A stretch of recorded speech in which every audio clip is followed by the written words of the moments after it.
Sobre este assunto, a gente conversa agora com o professor de História dos Estados Unidos da Unesp, Marco Sorrilha. Professor, um bom dia.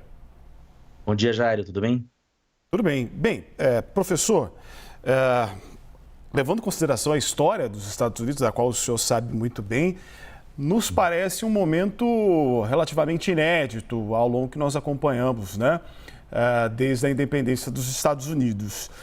O senhor avalia que este é uma forma de negociação do Trump apenas, da qual ele leva o sarrafo das negociações, joga tudo para cima para depois tentar conseguir algo a menos e também vê o adversário nas cordas, sem alternativa, portanto, o momento ideal para cobrar mais? O adversário, não, desculpe, o aliado, no caso a Ucrânia? Sim. Bom, Jairo, boa pergunta. É a famosa estratégia pedir uma Ferrari esperando uma Toyota, que aparece no livro dele, A Arte do Negócio. Eu acho que nesse caso vai um pouco além disso. De fato, essa retirada do apoio ao Zelensky, à Ucrânia, para ser mais correto, é sim uma maneira de tentar fazer com que a Ucrânia assine o acordo de exploração de terras raras, uma vez que isso foi desfeito na sexta-feira. Então, essa retirada de apoio seria uma forma como uma espécie de blefe, para tentar trazer a Ucrânia de volta às negociações sob a batuta dos Estados Unidos. Mas me parece que também há mais do que isso. Há, de fato, uma alteração na visão geopolítica norte-americana que vem sendo desenhada pelo menos desde os anos Reagan. A gente sabe que os Estados Unidos, falando aqui um pouco de história, ele passa a ser um país mais presente no cenário global após a Segunda Guerra Mundial e teve um pequeno período de reajuste, que é chamado de detente Nixon, após a Guerra do Vietnã, onde o Nixon abriu espaço para o surgimento de novas potências como forma de enfrentar a União Soviética. Nesse caso, depois você tem uma reorganização de uma luta mais frontal contra a União Soviética nos anos Reagan, e a partir daí os Estados Unidos faz uma espécie de... se põe como polícia do mundo, atuando em vários locais, fornecendo ajuda para manter a sua influência viva.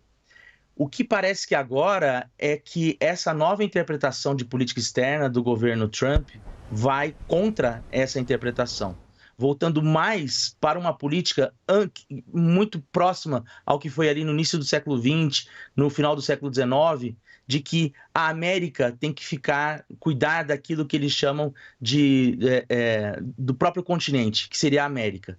Então, me parece que nesse sentido, não é apenas um blefe para fazer com que o Zelensky volte, mas é fazer com que ele volte para que os Estados Unidos possam sair mais rapidamente desse acordo e voltar as atenções para aquilo que agora eles julgam importante, que é um combate à China no Pacífico e também aos inimigos internos, basicamente a imigração da fronteira sul.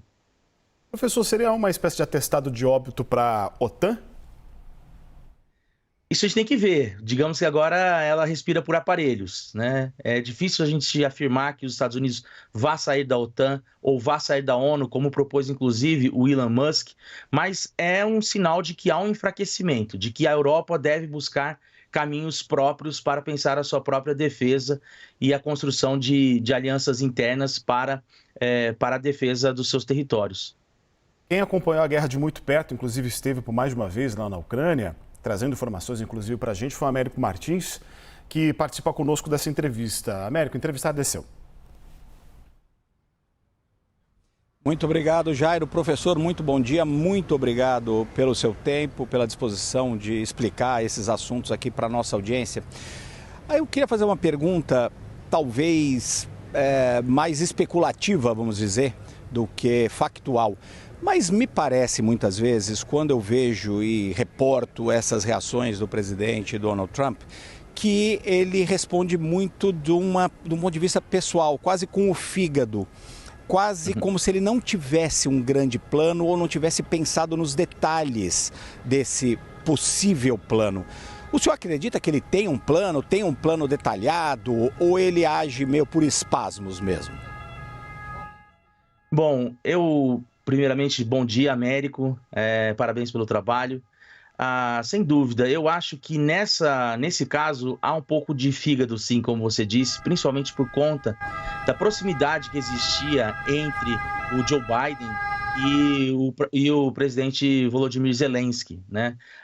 A gente pode ver isso, inclusive, ali naquele acontecimento no Salão Oval da Casa Branca, onde o J.D. Vance disse: você apoiou o nosso adversário, né?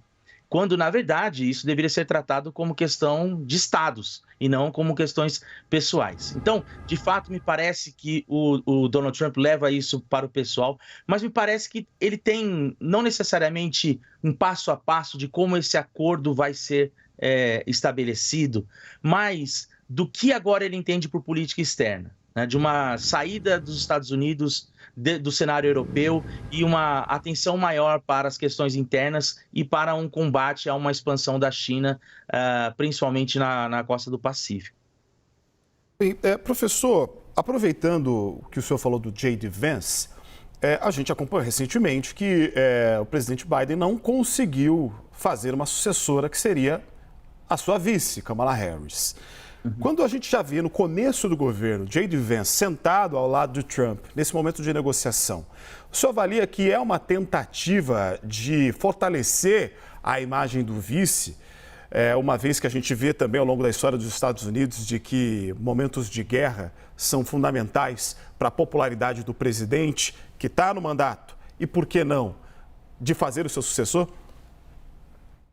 Olha, Jairo, eu penso que já na escolha do J.D. Vance, isso estava já um pouco delineado, né? A escolha do J.D. Vance, como a gente sabe, veio com bastante apoio dos setores ligados ao Vale do Silício, que apoiaram o Donald Trump nessa eleição, mas também com o aval do seu filho, né, o Don Jr. Então a gente sabe que, e uma pauta, né, muito parecida com a agenda do Donald Trump, ele não acrescentava muito de diferente, não fazia não era um vice capaz de balancear a chapa. Então desde ali já se especula que a escolha foi pensando em substituir o Donald Trump no futuro, uma vez que a visão de mundo entre os dois é bastante semelhante. No entanto, eu penso que o J.D. Vance, naquele caso específico, ele está ali ocupando uma outra função, né? Me parece cada dia mais claro que aquele jogo de cena foi armado, né? E que o papel do J.D. Vance ali era justamente abrir um ponto de discórdia com o presidente Volodymyr Zelensky, e que não poderia ser feito pelo próprio Donald Trump, porque é muito incomum que em eventos como o que a gente vê no Salão Oval, que são quase pro forma, o vice-presidente se manifeste, e por mais de uma vez.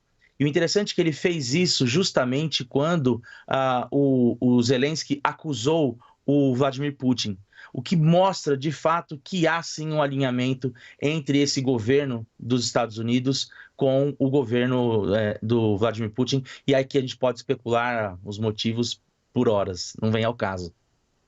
Américo. Professor, a Europa já entendeu, como o senhor disse, que a OTAN respira por aparelhos, que eles vão ter que investir mais em defesa, que talvez eles tenham sido muito lenientes nas últimas décadas aí em contar tanto com os Estados Unidos. Então, o lado europeu já entendeu o que está acontecendo, a Ucrânia já entendeu também que essa é uma guerra existencial para eles e eles correm um risco tremendo. Mas a minha pergunta é, que tipo de mensagem, como é que o senhor acha que autocracias leem esses movimentos do presidente Donald Trump? Eu me refiro à Rússia, que o senhor diz que tem algum alinhamento neste momento com o governo Trump. A China, por exemplo, que é o grande rival dos Estados Unidos, mas tem pretensões territoriais assim, e também como a Rússia, também como aparentemente o próprio presidente Donald Trump. Como é que essas outras autocracias estão lendo essas mensagens que vêm de Washington?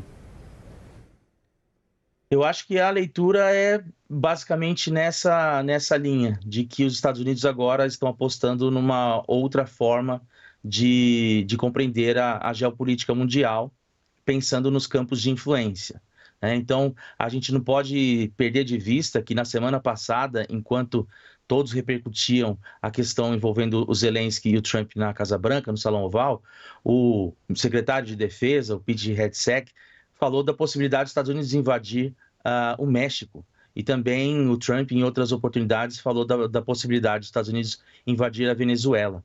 Obviamente que o recado que passa para essas autocracias é que, a partir de agora, elas estão liberadas para proteger os seus campos de influência.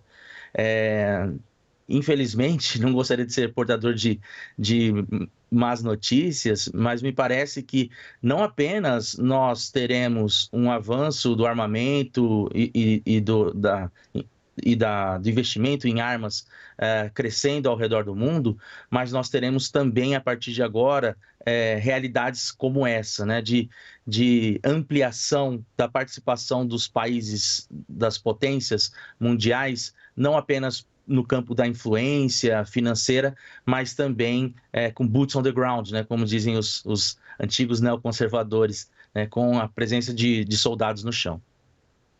Bem, professor, avaliando o momento, a situação, o senhor acredita que há espaço para o arrefecimento desse momento de tensão, em que as cartas sejam novamente postas à mesa, ao invés de serem tomadas, como escutamos naquela discussão, por um lado ou outro? Olha, espaço sempre existe, né? Porque é uma coisa que eu mencionei até na minha participação aqui no sábado, a gente tem que ter honestidade intelectual para saber que nós estamos pisando num território completamente novo, né? Há muita, principalmente por parte de historiadores, a tendência a se fazer comparações históricas e tudo mais, mas a história ela é sempre repleta de novidades e cada movimento traz, né, novas consequências. Então, as peças estão se mexendo. Então, quando os Estados Unidos cancelou a entrevista na sexta-feira, no dia seguinte a Europa já abraçou o Zelensky, né?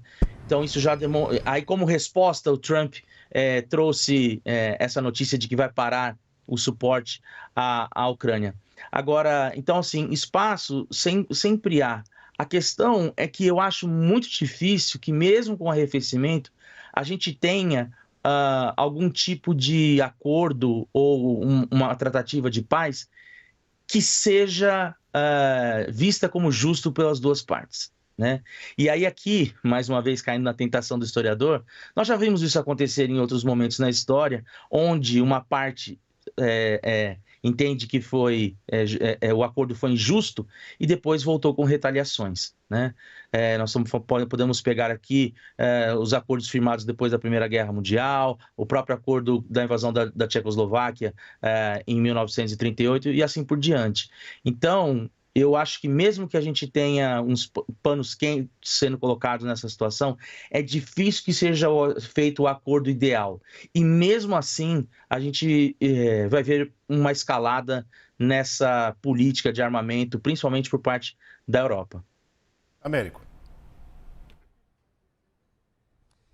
Professor, se a gente expandir um pouco essa conversa, porque nós estamos falando aqui de uma mudança muito forte dos Estados Unidos com relação à sua política externa e com relação ao multilateralismo. Está desprezando várias entidades multilaterais, muito além da questão da guerra na Ucrânia. O que essa realidade impõe a potências regionais médias, como por exemplo o Brasil? A gente tem falado pouco e o Brasil tem ficado bastante quieto com relação a essas movimentações todas dos Estados Unidos, mas isso certamente vai atingir países que são potências regionais como o Brasil. O que podemos esperar nessa nova ordem global que está começando a se desenhar? De fato, eu acho que o Brasil tem que pensar, mas, Américo, eu acho que o momento do Brasil é justamente esse, é esperar ver o que vai acontecer. Qualquer alinhamento de primeira pode reverter em maus frutos ou bons frutos, dependendo dos ventos da história para o Brasil. O momento, eu acho que é esperar como esse realinhamento vai acontecer. A gente sabe, por exemplo, que o presidente Lula tinha um alinhamento maior com a Rússia por conta do BRICS e também por questões ideológicas. Agora, repentinamente, apoiadores do ex-presidente Jair Bolsonaro também começam a demonstrar certa simpatia pelo Vladimir Putin. Então, nesse momento, eu acho que a cautela é de fato a melhor opção.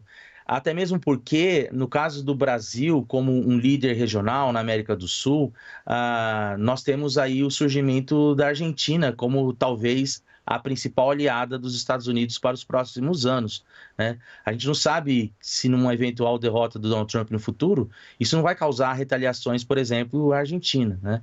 Então, me parece que entre o alinhamento imediato do Milei e uma precaução brasileira, nesse caso específico, eu fico com a segunda opção.